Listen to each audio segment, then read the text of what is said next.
the psychology of overtrading. Why you keep taking trades you don't need. Let me ask you something.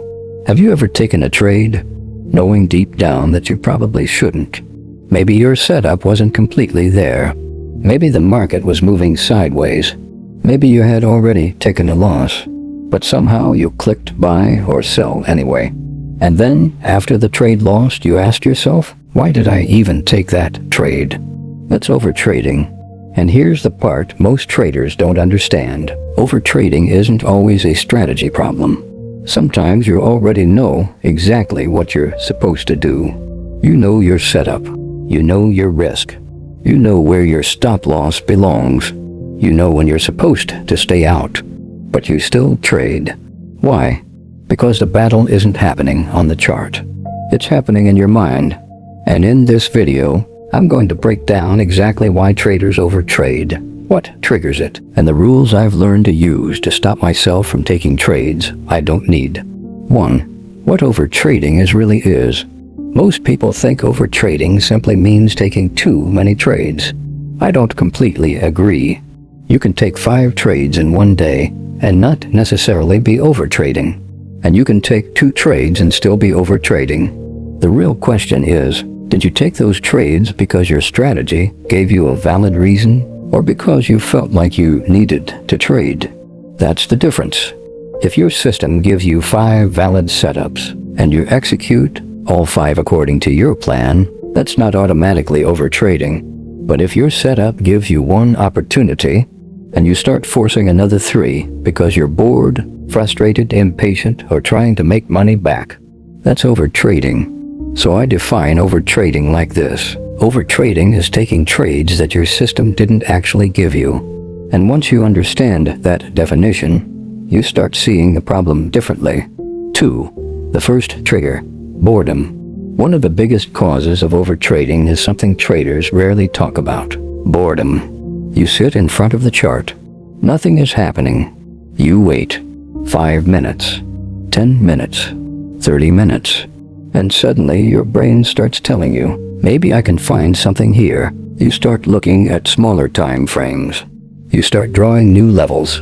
You start seeing liquidity everywhere. A candle moves slightly, and suddenly you convince yourself there might be an opportunity, but there wasn't. You created one. That's dangerous, because the market doesn't pay you for being active. It pays you for executing when your edge appears. Sometimes the best trade you can take is no trade at all. 3. The second trigger, losing a trade. Now let's talk about something even more dangerous. You take a perfectly valid setup. You follow your rules. You place your stop loss where your setup becomes invalid. You risk your predetermined amount. And then the market hits your stop. You lose. Now your brain immediately wants to recover that money. You look at the chart and think, I can make it back, so you take another trade. That trade loses. Now you're down even more. And suddenly you're no longer trading your strategy. You're trading your emotions. That's where revenge trading begins. The goal has changed. You are no longer asking, is this a valid setup? You're asking, how can I get my money back? And those are 2 completely different questions. 4. The third trigger, FOMO. Another major cause is FOMO. You watch price move without you. Your setup wasn't there, but the market suddenly explodes. And you think, I should have entered. Then you see another candle. Price continues moving. Now you're frustrated. You don't want to miss the move, so you enter late. And this is where many traders make the same mistake. They confuse movement with opportunity. Just because price is moving doesn't mean your setup exists.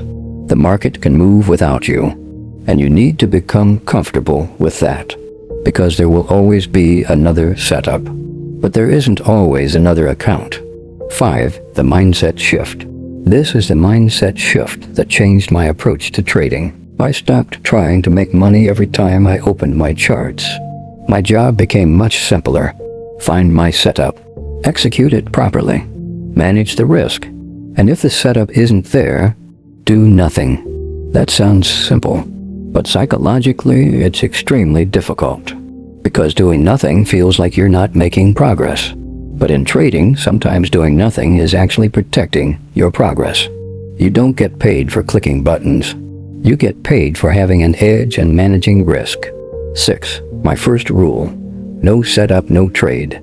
So here's my first rule. No setup, no trade. Not. No setup, but maybe. Not. Price looks interesting. Not. I have a feeling. Not. Let me just risk a little. If my setup isn't there, I don't trade. Simple.